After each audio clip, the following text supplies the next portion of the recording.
बिस्मिल्लाहिर्रहमानिर्रहीम। अस्सलाम वालेकुम नाज़रीन, लाइव डॉक्टर शाहिद मसूद के साथ मैं हूँ लायला अली। नाज़रीन, chief justice of Pakistan justice Qazi Faez Isa साहब ने कहा है कि पार्लियामेंट कानून साजी करे तो इस पर अमल करना लाजमी है। दूसरी जानिब इलेक्शन कमीशन ऑफ पाकिस्तान ने आम इंतखाबात के लिए हल्का बंदियों की इब्तदाई फहरिस्त की मंजूरी दे दी है और लाहौर हाई कोर्ट ने निगरान वज़ीर आज़म को 16 अक्टूबर को पेश होने का हुक्म दिया है। इस समय दिन भर जो आम मौज़ूआत रहे उन पर बात करेंगे। हमारे साथ स्टूडियो में मौजूद हैं डॉक्टर शाहिद मसूद। डॉक्टर साहब, नवाज शरीफ साहब के हवाले से इत्तलात अब तक ये हैं कि वतन वापसी पर वो कुछ अरब ममालिक के दौरे करके आएंगे। इन दौरों का मकसद क्या होगा और क्या कोई अच्छी एक्सपेक्टेशंस वो लेकर इन अरब ममालिक में जाएंगे कि किसी तरह का कोई हेल्प हो जाए इन ममालिक से? अभी तक जी कोई वाज़ेह नहीं सूरत हाल। अभी तो देखें, बात यह है कि हमारे जो निगरान वज़ीर आज़म हैं अनवारुल्लाह काकड़ साहब जी, वो 5 रोज़ा दौरे पे गए थे 17 तारीख को। तो आज 27 गुजर गई है, तो उनका भी लगता है दिल नहीं चाह रहा वापस आने को। और वो न्यूयॉर्क से मेरे ख्याल से वाशिंगटन गए, वाशिंगटन से फिर लंदन आ गए, लंदन से अब वो सऊदी अरब जाएंगे, सऊदी अरब से फिर वापस आएंगे। लेकिन ये जो दौरा था उनका, ये दौरा उनका जब ये गए थे तो 5 दिन का बयान हुआ था। तो मुल्क में मसाइल इतने ज़्यादा हैं कि इस वक्त उनको पाकिस्तान में होना चाहिए था। बहुत अहम फैसले हो रहे हैं, बहुत अहम, मतलब है कि लेकिन यह है कि बस वो अब पूछ तो हो ही नहीं सकता ना। उन्होंने बहरहाल वजाहत की है इस बात की कि नवाज शरीफ साहब आएंगे तो आइन और कानून के मुताबिक जो है वो सूरत हाल को देखा जाएगा। और उन्होंने उस बात की भी वजाहत की है कि तहरीक इंसाफ के चेयरमैन जो हैं वो भी और उनकी जमात भी अगर आइन और कानून ने इजाज़त दी तो हिस्सा ले सकते हैं इंतखाबात में। लेकिन यह कि मुल्क से बड़ी तवील गैर हाज़िरी है। इतना मेरा नहीं ख्याल कि कोई भी शख्सियत किसी भी मुल्क का कोई वज़ीर आज़म या कोई निगरान वज़ीर आज़म या इन हालात के अंदर जो दुनिया की सूरत हाल है उसमें इतना लंबा अरसा बाहर रहे और कोई ख़ास मुलाकातें भी नहीं हो रही, कुछ भी नहीं हो रहा, तो उनको मेरे ख्याल से ज़रा सूरत हाल को देखना चाहिए, समझना चाहिए और वतन वापस आना चाहिए। 10 रोज़ काफ़ी लंबा दौरा हो गया जी। अच्छा, बाकी जो नवाज शरीफ साहब का मामला है, नवाज शरीफ साहब ने 21 तारीख को आना है और 21 तारीख को आने से पहले अगर वो 5 मुल्कों का दौरा उन्होंने करना है तो कम से कम 2-2, 3-3 दिन तो एक मुल्क में रहेंगे। तो ये तो हो गए फिर कम से कम कोई, मतलब ये भी 15-16 दिन तो हो गए। तो इसका मतलब ये है कि उनको 2-4-5 रोज़ में लंदन से रवाना हो जाना चाहिए या हफ्ते में हो जाना चाहिए। लेकिन यह है कि अभी तो शहबाज शरीफ साहब भी वापस नहीं आए। अच्छा, शहबाज शरीफ साहब 1 महीना तकरीबन रहे थे। 1 महीना वहाँ रहने के बाद वो वापस आए थे 1 दिन के लिए, फिर वो चले गए। फिर उनकी गुज़श्ता कोई 3-4 दिन से खबरें आ रही हैं कि वो आज आ जाएंगे जी। लेकिन आज फिर ये खबर आई है कि वो आज तशरीफ़ वापस ले आएंगे। तो अब वो वापस आएंगे। अच्छा, मरीम नवाज़ साहिबा आ चुकी हैं, 2 रोज़ उनको हो चुके हैं। इस दौरान जो है वो मीडिया के साथ उनकी बात नहीं हुई, लेकिन यह है कि तैयारियां वगैरह नवाज शरीफ साहब की वापसी की शुरू हैं। तो जब ये सारी शख्सियत आ जाएंगी तो पता चलेगा कि क्या प्लान है, कैसे, कब आना है, कैसे आना है, क्या उसमें कानूनी टीम कब फ़ाल होगी, कैसे अदालतों से रुजू करेंगे, कब करेंगे, क्या होगा सिलसिला। तो ये सारे मामला अभी रुके हुए हैं और दरमियान में ये अरब ममालिक का अगर दौरा उन्होंने करना है तो उसमें जो है वो मैंने देखा, मतलब पूछा अरब ममालिक की मीडिया वगैरह, तो वहाँ तो कोई इतला नहीं है। हमारे पास एक ज़राए के हवाले से चली खबर पाकिस्तान में।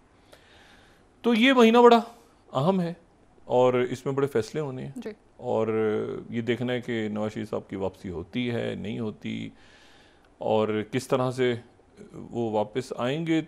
आना तो चाहिए उनको, आना तो ज़ाहिर है उनका मुल्क है, लेकिन यह है कि वो कैसे फिर आइन और कानून दरमियान में खड़ा है। ज़ीरो रिस्क की बात हो रही है कि ज़ीरो रिस्क, तो देखें ज़ीरो रिस्क तो इंसान को कभी भी नहीं होता, वो तो अगले सांस का भी नहीं पता होता कि इंसान ने कहाँ जाना है। तो ज़ीरो रिस्क की गारंटी तो कोई भी नहीं दे सकता।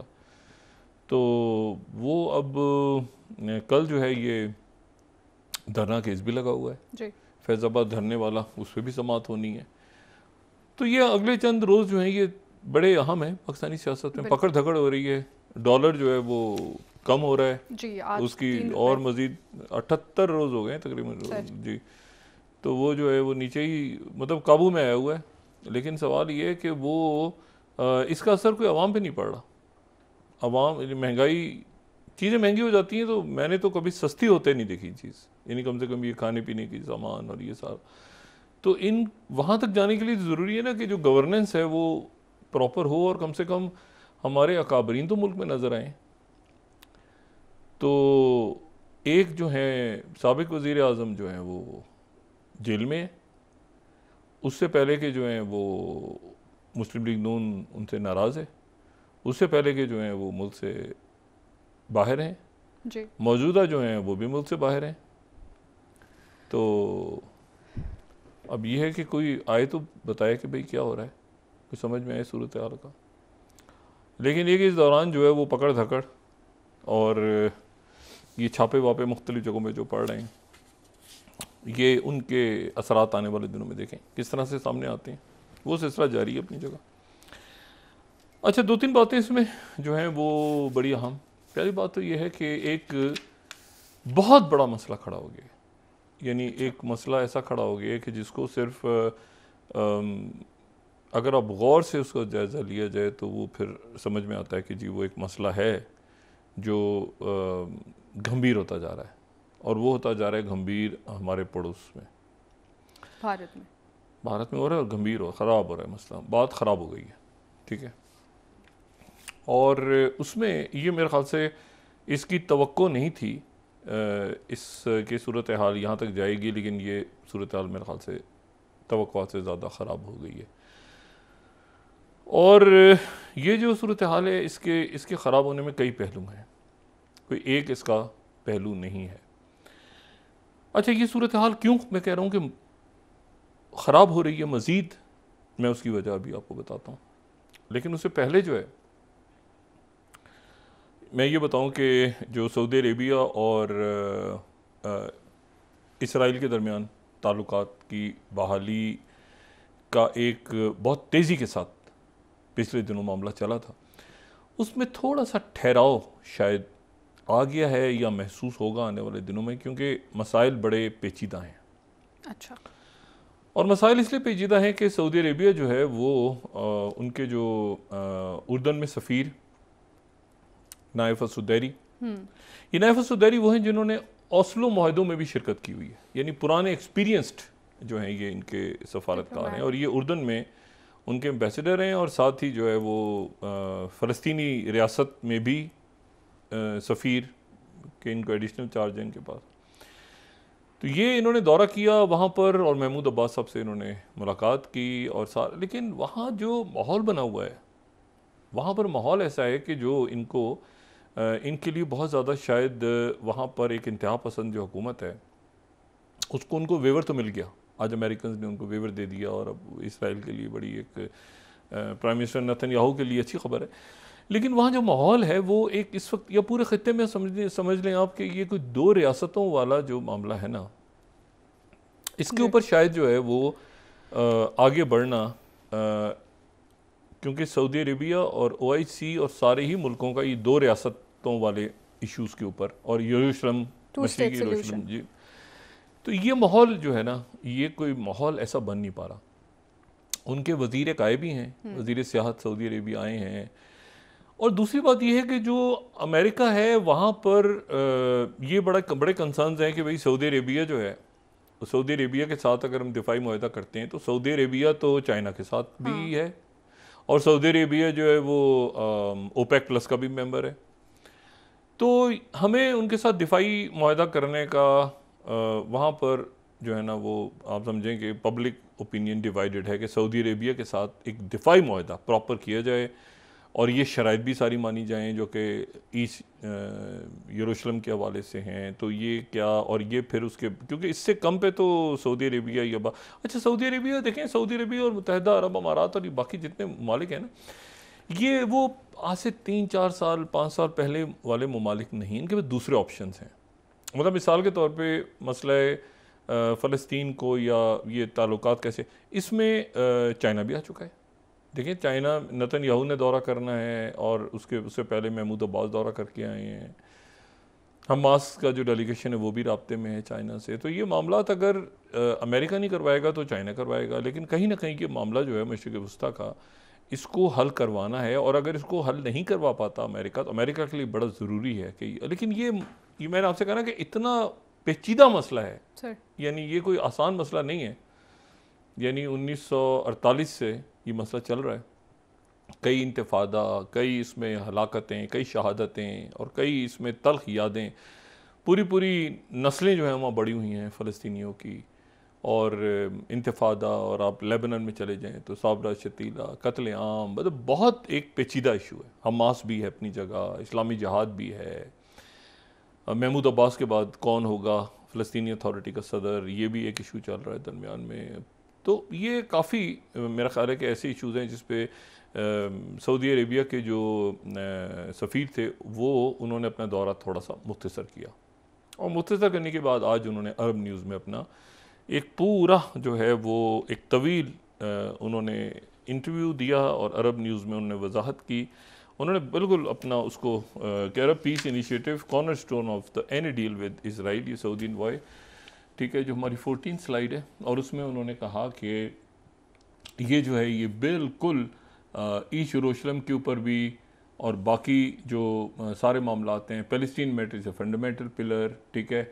और उन्होंने कहा कि जो है अरब इनिशिएटिव है, ठीक है, फ़लस्तीन ईस्ट यरूशलेम की बात उन्होंने दोबारा कही। और ये उन्होंने कहा कि 2002 में जो प्रपोज़ल आया था इन एक्सचेंज विड्रॉल, ये वेस्ट बैंक से निकलें, ईस्ट यरूशलेम, गज़ा, गोलान हाइट्स, ये मैंने कल भी बात की थी ना कि ये तीन इलाकों की, 4 इलाकों की बात हो रही है। ये अगर हम पिछले उस पर चले जाएं, पिछली वाली स्लाइड पे चले जाएं, तो नीचे की लाइन अगर आप देखें तो वेस्ट बैंक, ईस्ट यरूशलेम, गज़ा और गोलान हाइट्स, ये यानी तमाम इलाके हैं जो कि फिर फ़लस्तीनी रियासत बनती है। तो ये जो है ये उन्होंने आज फिर ये अपना बिल्कुल बात दोहराई है, लेकिन वहाँ पर इसराइल में जो है वो इसके ऊपर एक इंतहा पसंद हुकूमत है। अच्छा, अमेरिका का भी जो मीडिया है, अगर हम 15 स्लाइड को देखें तो वो भी US सऊदी डिफेंस पैक्ट को एक टेरेबल आइडिया, और बहुत सारा वहाँ पर भी मुख्तलिफ आइडियाज़ हैं कि क्या ये होना चाहिए, नहीं होना चाहिए, क्या है। और सऊदी अरेबिया अपनी एक पोजीशन के साथ, पोजीशन ऑफ स्ट्रेंथ के साथ बात कर रहा है। आप देखें ना, प्रेसिडेंट बाइडेन जो हैं उनसे उन्होंने दौरे किए, कोशिश की कि ये यूक्रेन जंग के दौरान, लेकिन मिडल पावर्स जिनको कहा जाता है, ये अपनी पोजीशनिंग से हट नहीं रहे और उनको हटना भी नहीं है। तो ये देखते हैं कि अभी क्या माहौल साजगार है मज़ीद आगे बढ़ने के लिए, या मामलात जो हैं वो रुक गए हैं और इस पर पेशरफ नहीं हो रही। ये क्योंकि वहाँ पर मैंने आपसे कहा ना कि इसराइल में भी दबाव है कि भाई ये फ़लस्तीनी रियासत यहाँ कहाँ से बनेगी, ठीक है ना, ये ABC इलाके जो हैं, ये सारे इलाके भी और ईस्ट यरूशलेम भी, और तो फिर हमारे पास क्या बचेगा। तो ये इतना सादा मसला नहीं है।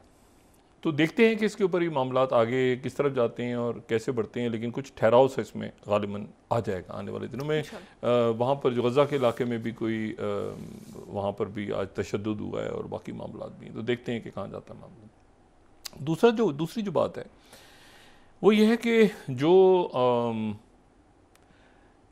जयशंकर जी हैं, देखें ये मामलात इनके लिए ख़राब मैं इस बात को इस तरह से आप देखें ना कि 2 उनकी सरगर्मियाँ बड़ी हुई हैं सफारती प्लेटफॉर्म पे। एक तो उन्होंने अक़वाम मुत्तहिदा की जनरल असम्बली से ख़िताब किया, जो इंडियन फॉरेन मिनिस्टर हैं। अच्छा, जो उन्होंने ख़िताब किया है उस ख़िताब के अंदर जो है वो उसको मैं सिर्फ यानी आप इस तरह से समझें कि उनके ख़िताब को उनका मीडिया जो है वो नहीं समझ पाया सही तरह से। यानी उनका वो बात कर रहे हैं, जो ये 6ठी स्लाइड है न्यूज़ 18 के territorial integrity can't be cherry picked, वो शायद अमेरिका, क्योंकि नाम तो नहीं लिया ना उन्होंने, तो वो शायद अमेरिका और कनाडा की बात कर रहे थे, लेकिन कुछ मीडिया ने उसको पाकिस्तान और चाइना समझ लिया। वो बात कर रहे थे गालिबन अमेरिका की। और अच्छा, फिर उसके बाद ये हुआ कि उन्होंने जब वहाँ पे गुफ्तगू की, उनके जो काउंसिल ऑफ फॉरेन रिलेशंस में उन्होंने से सवाल जवाब हुए, तो ये जो सवाल जवाब मैं इंडियन मीडिया को ही यहाँ पे कोट कर रहा हूँ। तो इंडियन मीडिया में जो जो हेडलाइंस लगी है ना, ये कुछ वज़ीर ख़ारिजा जयशंकर जी के कुछ उनका जो तरीका है अमेरिका में, जिस तरह वो दुनिया को इंगेज करते रहे। एनडीटीवी अगर देखें, organise crime, extremism, Jaishankar sharp attack on Canada, मतलब ये उनका तरीका नहीं रहा जिस तरह इस वक्त। ये उनके इत्तेहादी हैं, ये ज़हन में रखें, चाइना नहीं है जी, ये पाकिस्तान भी नहीं है, ये फाइव आइज़ हैं। फिर उसके बाद इंडिया टुडे कह रहा है, वो उनसे पूछा गया कि भाई ये जो निजर जो सिख हैं उनके मर्डर के बारे में पूछा कि India Today you are asking wrong person, मतलब ये सुर्खियाँ हैं, ठीक है। अच्छा, फिर उसके बाद उनसे कहा कि जी वो फाइव आइज़ ने आपके बारे में और FBI ने आपके बारे में ये खबरें दी हैं अमेरिकन को कि भाई आपके मुल्क उसमें मुलविस है। तो वो आगे से जवाब दे रहे हैं, I am not part of five eyes और FBI। मतलब ये बड़ी अजीब सी, यानी मिसाल के तौर पे उनसे कहा जाए कि जी ये अमेरिकन इंटेलिजेंस एजेंसीज़ की और ये 5-6 एजेंसीज़ की रिपोर्ट है, तो वो आगे से कहेंगे या ये बाइडेन इंतज़ामिया कह रही है या ये ब्रिटिश इंतज़ाम, तो वो आगे से ये जवाब तो नहीं बनता ना कि मैं कोई बाइडेन इंतज़ामिया में या ब्रिटिश इंतज़ामिया में नहीं हूँ। तो वो कह रहे हैं कि मैं फाइव आइज़ में, वो कह रहे हैं जी प्रूफ्स हैं, तो आगे से वो कह रहे हैं कि मैं फाइव आइज़ का मेंबर नहीं हूँ। ये दोबारा देखिए आप टाइम्स ऑफ इंडिया, मैं फाइव आइज़ का मेंबर भी नहीं हूँ, मैं वे भी यानी कि वजाहत नहीं है इनके अच्छा पास। नहीं, मकसद है कि अच्छा। फिर उसके बाद उन्होंने कहा कि our diplomats are threatened Canada permissive towards extremist Canada. अच्छा, मतलब ये मैंने आपसे कहा ना कि जयशंकर जो हैं उनसे बहुत बेहतर मैं सफारतकारी इस वक्त तवक्को कर रहा था, क्योंकि ये इनका ट्रम्प कार्ड है, मतलब आखिरी जो आप समझे ना कि जो हालात को बेहतर कर सकते हैं। फिर उसके बाद उन्होंने रशिया की तारीफ की, इंडिया टेक्स ग्रेट केयर कि जी ensuring steady ties with Russia are in good shape. अच्छा जी, द हिंदू। फिर उसके बाद ये है कि Hindustan Times, Jaishankar's reply on Nijjar killing, not part of Five Eyes, you are asking wrong person. अब ये जो है ना, ये कुछ मेरा ख्याल है कि उनके जो उनका रहा है हमेशा से ना एक अंदाज रहा है गुफ्तगू का, तो ये जो है ये अच्छा। उसके बाद फर्स्ट पोस्ट क्या कह रहा है इसको, उनका जो 36 स्लाइड है, how Jaishankar has held up a mirror to the world with पूरी दुनिया को, पूरी दुनिया एक तरफ और जयशंकर साहब एक तरफ, उन्होंने पूरी दुनिया को आईना दिखा दिया कि पूरी दुनिया कहाँ खड़ी है। मतलब ये किसको दिखा रहे हैं आईना? चाइना को नहीं दिखा रहे, ये दिखा रहे हैं आईना पूरी दुनिया, नहीं पूरी दुनिया, तमाम दुनिया, ठीक है।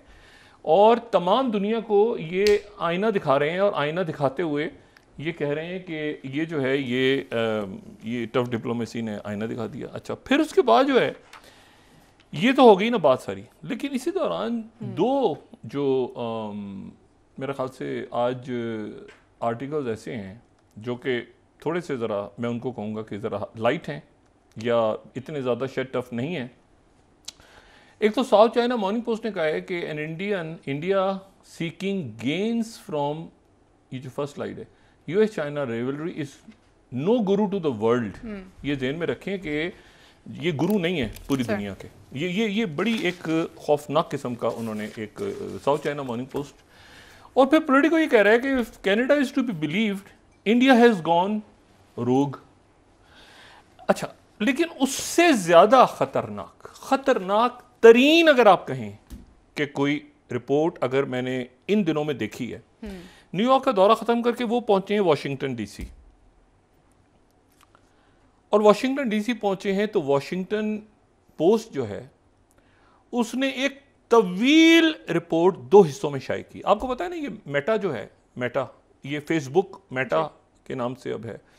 अच्छा, मेटा जो है उसने ही व्हाट्सएप, इंस्टाग्राम, फेसबुक, ये सारे जो हैं ये मेटा के एप्लीकेशन जो है मेटा के अंडर आ रही हैं। और सबसे जो बड़ी दुनिया की आप समझें कि ये जो सोशल मीडिया एप्लीकेशंस हैं उनमें से एक जो है वो मेटा है। अब ये जो वॉशिंगटन पोस्ट ने आज एक मैं कहूँगा कि इसको फर्द जुर्म कहा जाए इसको, या इसको जो भी इसको नाम दिया जाए, उन्होंने एक तो रिपोर्ट ये दी है कि जी inside the vast digital campaign by Hindu nationalist to inflame India,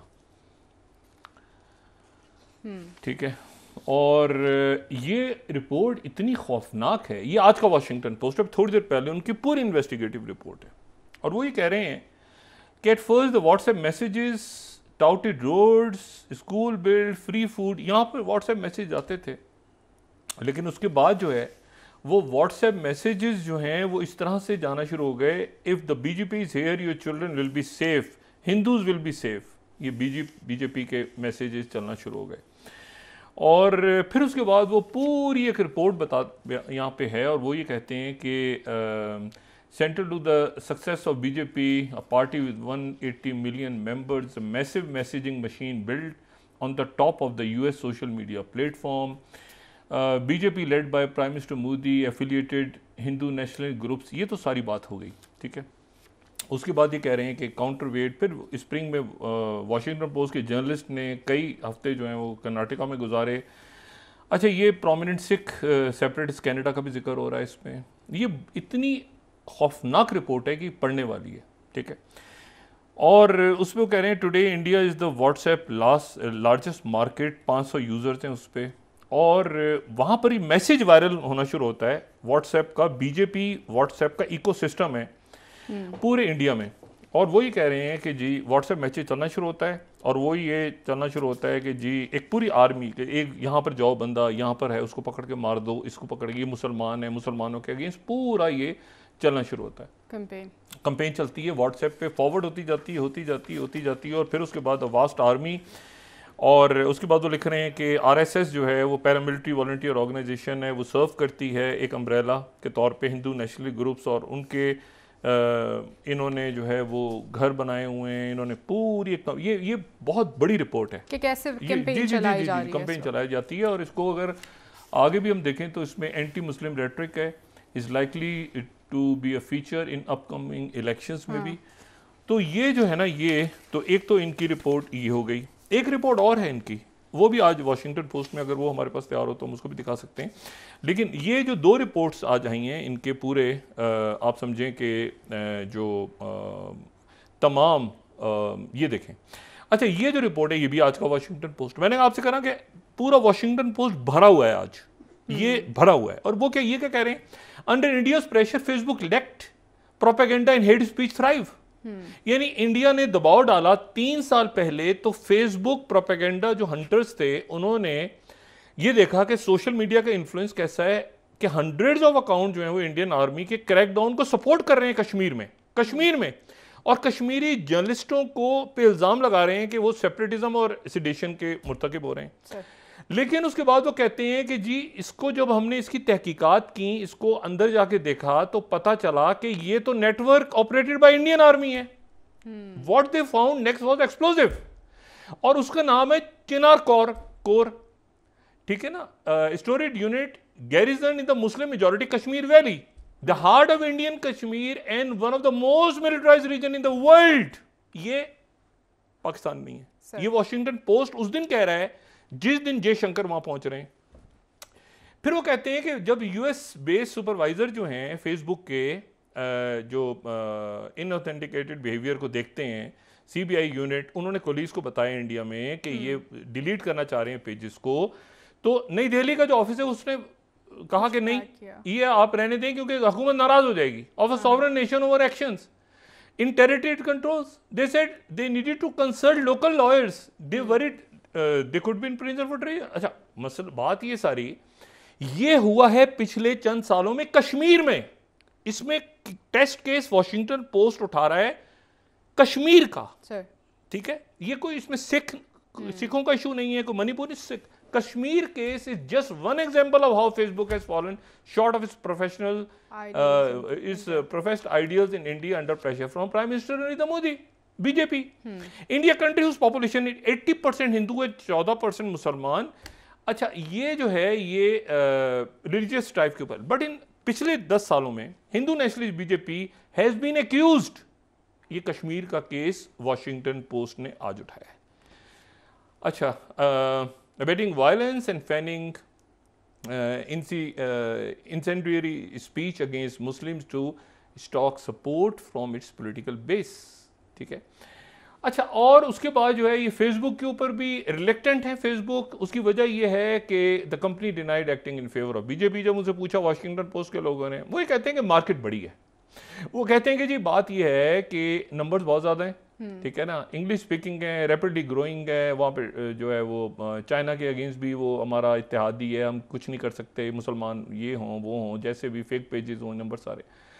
लेकिन ये बड़ी इंटरेस्टिंग बात है कि उन्होंने इंडियन मिलिट्री की जो चिनार कोर है उसका जिक्र बार बार इसमें आ रहा है, ठीक है, और वो कह रहे हैं 20 मौजूदा और साबिका मुलाजमीन से बात की फेसबुक के, वो भी कहते हैं कि वीडियोस हम नहीं डाउनलोड कर सके हिंदू नेशनलिस्ट लीडर्स की, even when they openly called for killing Indian Muslims.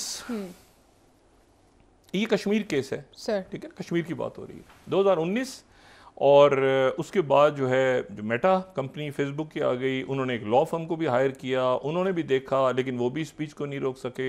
उसके बाद एक ब्लडी रिलीजियस राइट हुआ 2020 में, और उसके बाद भी वो नहीं रोक सके, नेशनलिस्ट लीडर्स उसको करते रहे। 50% लेफ्ट मोर देन 50 पीपल मुसलमान जो थे वो उसमें शहीद हो गए। Meta never publicise the document, वो खामोश रहे, उन्होंने कहा थर्ड पार्टी बिजनेस पड़ा है। ये जो एक पूरा आप समझेंगे जो चार्जशीट है कि US investigators first saw the post from account that purported to be residents in Kashmir, बाहर लगेगा कश्मीर में रहते हैं, लेकिन असल में आपको पता चलेगा कि ये जो हैं ऑफन ये जो अकाउंट्स हैं ये प्रेस करते हैं इंडियन मिलिट्री को, क्रिटिसाइज करते हैं India's regional rivals Pakistan and closer ally China. ये वॉशिंगटन पोस्ट की रिपोर्ट, इन्वेस्टिगेटिव रिपोर्ट है, मतलब मैं इसके ऊपर जो है ये बड़ा एक अजब सा मामला है, और बड़ी उन्होंने पूरा उनके पास इसकी डिटेल्स भी हैं। अच्छा, वो कह रहे हैं कि डिसइंफॉर्मेशन हंटर्स जो हैं फेक अकाउंट्स को उन्होंने टैग किया, वो official account of Chinar corps, India's main military force in Kashmir, showing that they were not putting great effort into disguising themselves. यानी किस कदर हैरान कुन बात है कि कश्मीर का ये इस वक्त देखें, इन पब्लिक इंडियन ऑफिशियल्स कहते हैं कि कश्मीर का जो मुसलमान हैं वो इंटीग्रेशन विद इंडिया के साथ खुश होंगे, लेकिन जो चिनार कोर है cowardly spreaded messages. Jibran Nasir जो है कश्मीरी जर्नलिस्ट, उसने सेंट्रल इंडिया में काम करता है, उसने कहा कि he was shocked on one day के उसने देखा कि उसकी तस्वीर जो है वो तार बनी हुई है 2 एनोनिमस ट्विटर अकाउंट्स के साथ, और नया कश्मीर और न्यू कश्मीर हैशटैग। अब ये जो रिपोर्ट है वाशिंगटन, 2 रिपोर्ट्स हैं, एक रिपोर्ट आई है उनके टर्निंग अ ब्लाइंड आई, देखिए ना, security recently based in Kashmir with knowledge of the matter confirm the existence of Chinar network. यानी ये आप देखें कश्मीर के मामले को, अभी चल रहा है कनाडा, अभी चल रहा है मणिपुर, अभी चल रहा है जनाब बाकी 5 आइज, ये कश्मीर के इशू को वॉशिंगटन पोस्ट 2019 से उठा रहा है और कह रहा है कि जो भी कुछ सोशल मीडिया पे हुआ है सारा प्रोपेगेंडा है और इंडियन आर्मी की चिनार कोर कर रही है कश्मीर में। और ये जो है ये डायरेक्ट उन्होंने एक्यूज किसको किया, बीजेपी को नहीं कर रहे, वो इंडियन मिलिट्री को कर रहे हैं कि इंडियन मिलिट्री, बीजेपी के इंडियन मिलिट्री, और वो उनको दिखा रहे हैं दुनिया को कि सब अच्छा है, सारा ठीक है, पाकिस्तान बुरा कर रहा है, चाइना बुरा कर रहा है। ये अगर तो कहीं रिपोर्ट छपती ना किसी ऐसी जगह पे कि जो यानी कोई पाकिस्तानी मीडिया होता या इवन कोई चाइनीज़ मीडिया होता, तो भी हम इसको इतना डिस्कस नहीं करते।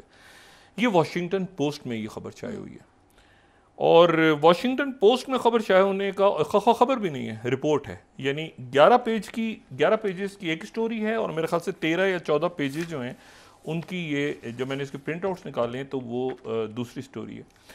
तो ये तो चार्जशीट उस वक्त आई है कि जब ये चार्जशीट, जब जयशंकर जी जो हैं वो बात करेंगे वॉशिंगटन में जाके, मुझे नहीं पता उनकी सेक्रेटरी ब्लिंकन से मुलाकात होती है, सेक्रेटरी ब्लिंकन ने अकाउंटेबिलिटी की बात की है, वहाँ कोई प्रेस कॉन्फ्रेंस करते हैं, ये काउंसिल ऑफ फॉरेन रिलेशंस के अंदर उनकी टॉक का मजा नहीं आया, क्योंकि उनसे पूछा गया कि ये इल्ज़ाम आप पे लगाए जा रहे हैं, वो कहते हैं कि मैं FBI का हूँ, मैं 5 आइज का हूँ, और इंडिया का मीडिया जो सेंसिबल लोग हैं वो तो उसको चाहते हैं कि हालात को बेहतर किया जाए किसी तरह मामला, वो कह रहे हैं कि वो पूरी दुनिया को शीशा दिखा दिया, आईना दिखा दिया, लड़ जाओ मर जाओ गिर जाओ, लड़ जाओ गिर जाओ मर जाओ, ये करो वो, मतलब देखें इस तरह मुझे नहीं पता कि आगे का क्या, क्योंकि चाइना के साथ फड्डा पड़ा हुआ है पीछे अगर ये वापस आते हैं, चाइना उस मैप के साथ मौजूद है, पाकिस्तान का अब देखें ना, इस रिपोर्ट के आने के बाद पाकिस्तान पे क्या प्रेशर होगा, अब खुद आने वाले दिनों में खुद देखें ना पाकिस्तान पे क्या, रियासत पाकिस्तान पे क्या, उसका क्या स्टांस है कश्मीर के बारे में।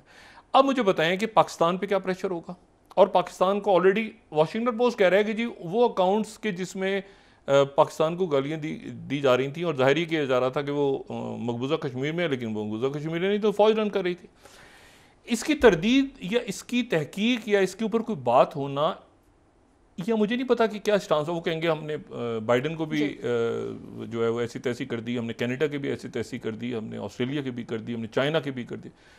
ये इतनी खौफनाक रिपोर्ट है वाशिंगटन में, डैमेजिंग रिपोर्ट है। और ये कश्मीर के हवाले से, देखें कश्मीर के हवाले से है, जो मैसेजिंग है वो मैसेजिंग बीजेपी की स्पेसिफिक है, जो ये मेटा और फेसबुक के अकाउंट्स है, इसमें ये कश्मीर बेस्ड स्टडी है, ये 2 अलग अलग स्टडीज हैं, अलग अलग टीम्स ने। तो ये जो अब वक्फा ने, मैं उसके बाद आपको ये बताता हूँ कि अब ये प्रेशर, जो रीजन का प्रेशर है ना, खित्ते का, ये बिल्ड हो रहा है। भारत पे जो हो रहा है सो हो रहा है, पाकिस्तान पे भी हो रहा है। पाकिस्तान का कश्मीर पे स्टांस है बिल्कुल है सर। वापस आके बात करते हैं कि किस तरह और इस इशू को पाकिस्तान रेस करेगा, नहीं करेगा, क्या करेगा, पाकिस्तान इस हवाले से क्या इक़दाम उठा सकता है, उस पर बात करेंगे। नाज़रीन ब्रेक लेंगे, वापस आएंगे, कंटिन्यू करेंगे यही से।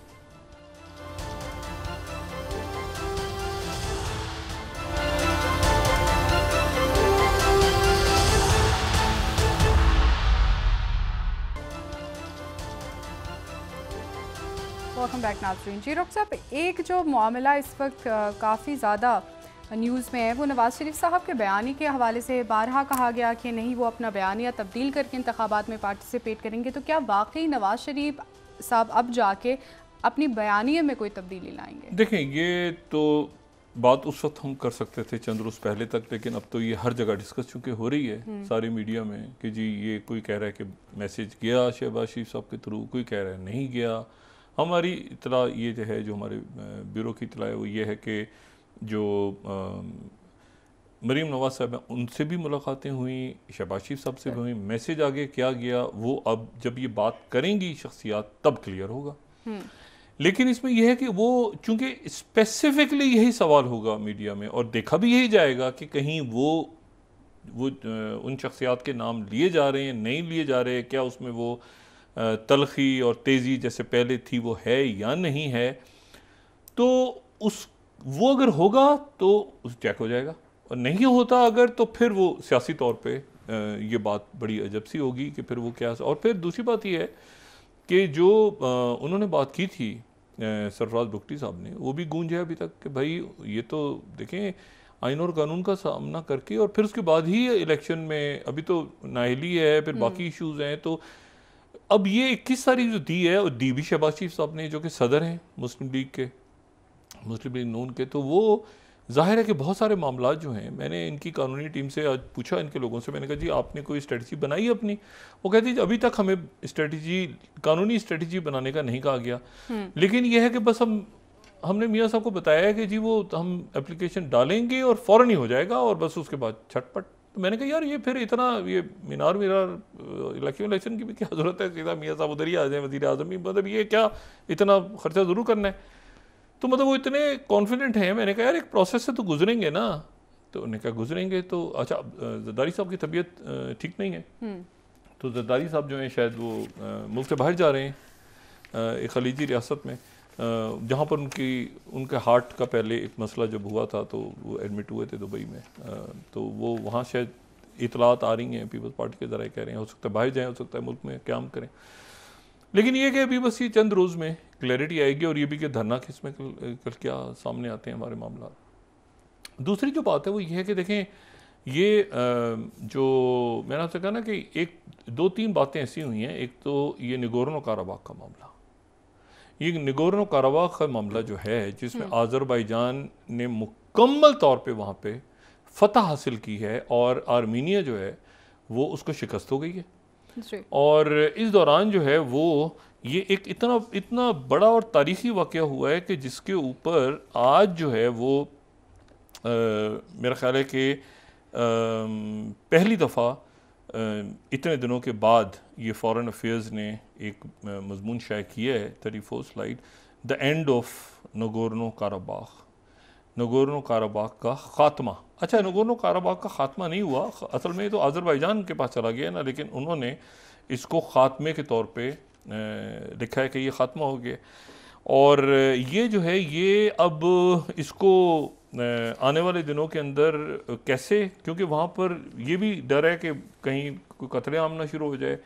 और उनके जो एक बड़े अहम रहनुमा जो कि आर्मीनिया के, ये आर्मीनिया न्यूज़ को मैं देख रहा था अभी, तो वेरोनिका ज़ोनाबेंद ठीक है ना, 21वीं स्लाइड, तो उनको जो है वो एक्स स्टेट मिनिस्टर उनको गिरफ्तार कर लिया है और आज़रबाईजान की फ़ौज ने, और आज़रबाईजान की फ़ौज ने गिरफ्तार कर ली है। और कैस्पियन न्यूज़ ये कह रहा है कि जी आज़रबाईजान और टर्की जो हैं ये डाइवर्सिफाई कर रहे हैं नेशनल गैस सप्लाई नखीशेवन, ठीक है, जो मैंने आपसे बात की थी बहुत पहले कि ये वो कॉरिडोर है, ज़ंजीबार कॉरिडोर, जिसके ऊपर अच्छा न्यूज़ 18 जो है उन्होंने आज पहली दफ़ा ये बात की है।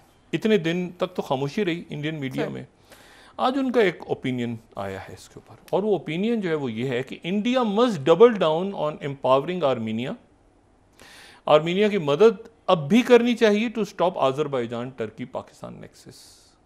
ये जो मैंने बात पहले की थी कि ये उसको एक नेक्सस के तौर पे तस्वुर करते हैं कि जी पाकिस्तान का जो स्फीयर ऑफ इन्फ्लुएंस है वो ना सिर्फ ये है कि सेंट्रल एशिया तक है, बल्कि अब सेंट्रल एशिया से फैल के वो कॉकसस के इलाकों तक चला गया है, और वो बिल्कुल जो है वो आप समझें कि यानी रशिया तक जा रहा है, वो ऊपर पूरा नॉर्थ। और एक जो मुल्क था जो आर्मीनिया, जिसको इंडिया ने माना था, वो मुल्क जो है वो सबसे पहले इंडिया ने माना था और पाकिस्तान ने आर्मीनिया को नहीं माना, तो वो मुल्क ही जो है वो निकल गया हाथ से और वो चला गया आज़रबाईजान के पास।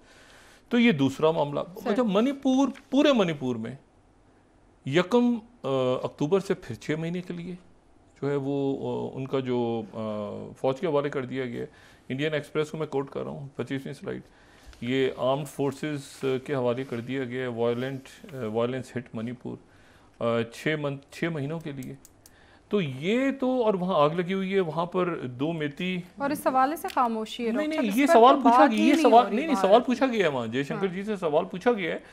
तो उसके बाद उन्होंने, अच्छा, वाशिंगटन पोस्ट की खबर तो हिंदू ने भी दे दी है। ये मैं जी 27वीं स्लाइड, ये हिंदू ने भी दे दी है वाशिंगटन पोस्ट की खबर कि Meta's Indian team delayed action against army led misinformation operation in Kashmir, Washington Post. चलें जी, ये इन्होंने द हिंदू ने भी वहाँ पे खबर, ये हाँ उनकी वेबसाइट पर आ गई है।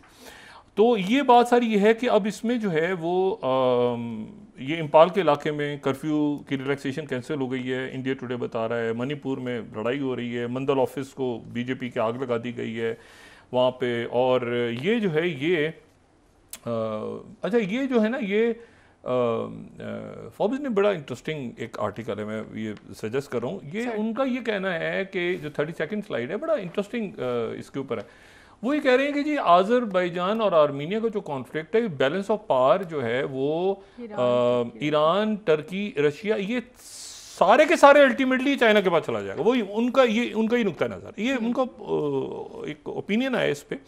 वही कह रहे हैं कि ज़्यादा अरसे तक यहाँ रशिया जो है वो अपनी पीस कीपिंग फोर्सेस को नहीं रखेगा, और ये जो है ये अल्टीमेटली ये पूरा का पूरा जो इलाका है ऊपर का, ये चला जाएगा ईरान। नहीं, एक्चुअली देखें, ये पूरे जो कॉरिडोर्स हैं ना, ये इनको बेल्ट एंड रोड के साथ मिल रहे हैं, तो इस हवाले से शायद वो बात करना चाह रहे हैं। मैंने पूरा 2-3 दफ़ा पढ़ा, लेकिन वो उनका कहना ये है कि ये चाइना के पास चला जाए। अल्टीमेटली तो बेल्ट एंड रोड का ही हिस्सा है ना, तो ये बेल्ट एंड रोड के अंदर ये मर्ज होके। लेकिन मैं जो बात कह रहा हूँ वही कह रहा हूँ कि ये इतने सारे जो महाज हैं, और ख़ासतौर पर वाशिंगटन पोस्ट की जो ये रिपोर्ट है, देखिए इंडिया को मेरा ख्याल है कि जो जयशंकर जी हैं वो उनके, हम तो हमेशा तारीफ़ करते रहे कि बड़े स्मूथ, बड़े अच्छे सफारतकार हैं, लेकिन इस मरहले पे जाके बिल्कुल जब इतना अरसा हो गया है और इस मरहले पे जाके उनका ये मत्था लगा लिया है इंडिया का, जिसमें बड़े ज़बरदस्ती देखें मुल्क को, मतलब बेशुमार, मैं रोज़ कहता हूँ ना कि डायस्पोरा काम कर रहा है वहाँ, इंडिया के लोग काम, तो ये आपको अमेरिका के साथ और ब्रिटेन के साथ और ऑस्ट्रेलिया के साथ और कनाडा और पैक दुनिया भर को शीशा दिखा दिया, आईना दिखा दिया, ये कर दिया। अब ये वापस जब आएंगे मुझे बताएं, तो वापस आने के बाद जो है वो ये क्या सूरत हाल बनेगी खत्ते में, आसियान मुल्क कैसे देखेंगे कि भाई आपके कैसे ताल्लुकात हैं अमेरिका। अभी तो देखते हैं वाशिंगटन में क्या होता है। इशू ये है कि वाशिंगटन पोस्ट के अंदर ये आर्टिकल छपने शुरू हो गए हैं, ठीक है, और ये जो है ये साउथ चाइना मॉर्निंग पोस्ट और बाकी, जब दुनिया को ये मैसेज जाएगा कि आप का अमेरिका के साथ मसला है, चाइना के साथ पहले ही चल रहा है, कनाडा के साथ भी चल रहा है, और ये मसला ये जहन में रखें, बाइडन, जैक सुलिवन ने बड़ी कोशिश की थी ये G20 मुनक्किद करने में। जैक सुलिवन बड़ा इंडिया को बड़ा, यानी बहुत से अमेरिकन ऐसे हैं जो इंडिया को चाहते हैं, लेकिन मसला ये है कि वो एक सिचुएशन ऐसी क्रिएट उन्होंने कर दी कि मैं थोड़ी हूँ 5 पे। ये बयान उनको इस तरह से नहीं देना चाहिए था। उन्होंने बहुत स्मूथली कि जी देखें उनकी तरफ से हमारे पास आई हैं चीज़ें, हमारे मुल्क हैं सारे, हम उनके साथ हैं, हम भी मुख्तलिफ हवालों से उनके साथ हैं, हम बात करते हैं। और साथ ही फिर ये मेटा और फेसबुक तो मुझे बताएं, ये टेक्नोलॉजी ट्रांसफ़र और ये चीज़ें सारी, ये वो इवेंट्स हैं जो पूरे इस खित्ते को, और साथ ही मैंने कहा कि सऊदी अरेबिया और इसराइल के ताल्लुकात में थोड़ा सा शायद ठहराव हो जाए। वो गर्मी दोनों तरफ नहीं है ग्राउंड पे, जो रिपोर्ट्स हैं उसके मुताबिक ग्राउंड पे वो गर्मजोशी नहीं है, जिसकी बायस दोनों मुल्क जो हैं वो ताल्लुकात तो शायद रखें एक दूसरे के साथ, लेकिन अपने स्टांस से नहीं हटेंगे। ठीक है सर, बहुत शुक्रिया डॉक्टर साहब। नाज़रीन, प्रोग्राम का वक्त खत्म हुआ, कल इंशाल्लाह दोबारा आपसे मुलाकात होगी। मुझे नाइला अली को इजाज़त दीजिए, अल्लाह हाफ़िज़। अपने दोस्तों रिश्तेदारों को तो नवा के लूँगा, सब ख्याल रखिएगा, अल्लाह हाफ़िज़।